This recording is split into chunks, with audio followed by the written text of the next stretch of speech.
country, and I'm deeply concerned about the direction it's going, and I'm one of those genuine grassroots people.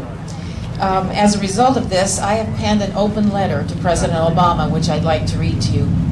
Dear Mr. President, we as American citizens do not take kindly to being lied to. Granted, many of the falsehoods are hidden and covert at first glance, but are there nonetheless.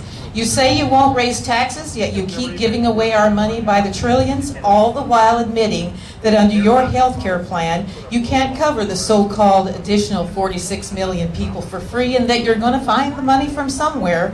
Well, guess what, President? We know where that somewhere is. We've known for several years now that you have no problem with abortion of any kind. So you really want us to believe that your health care plan will not include abortion? And whether it's health care for illegal immigrants or the so-called death panels, we have learned that at the very least, your objective is ambiguous wording which leaves the door open to enact a radical agenda at the opportune moment. President Obama, when are you going to take seriously your spoken oath to protect us as American citizens? We don't feel very safe when you cozy up to our enemies, use avowed communists as your advisors, delete terms like the war on terror from the national vocabulary, and now we learn you are setting the stage to prosecute those at the CIA and others who have sacrificed to protect and save American lives.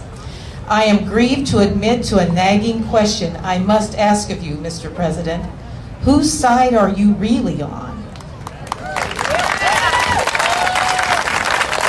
Contrary to what you may think, the American people are not stupid.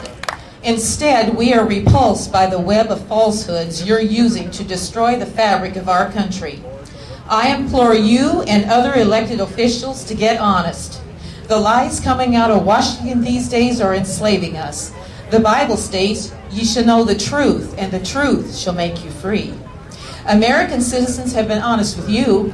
The majority of us have said we do not want government-run health care.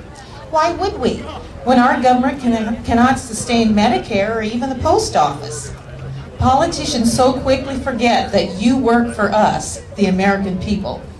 Common citizens like me are desperately trying to get one message through to the power-hungry brains of career politicians, and that one message is this: we just want to live in freedom without the intrusion of our government into every facet of our lives.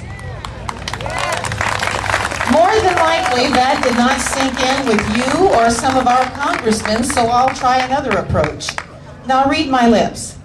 Get off our backs. To be fair, President Obama, there is one promise you have succinctly delivered upon, and that was the promise of change. Unfortunately, your brand of change threatens the hope Americans hold for their future. The hope for our children to live in a free society, to grow up and make choices for themselves without government intervention. That same hope that fuels their dreams to better themselves and their fellow citizens by their entrepreneurial spirits and creativity, and the hope which enables us as Americans to carry on the legacy of a God-blessed nation with principles that have prospered us for over 200 years, since the Founding Fathers declared our independence from the oppressiveness of British rule. Mr. President, there's something else you need to know. If any of us ever did, the majority of us no longer trust you. Furthermore, we are keeping a close eye on everything you politicians are doing, and I promise you, you will hear from us one way or the other.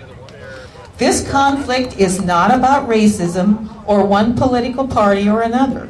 It is about freedom and stopping your radical agenda, which prohibits it.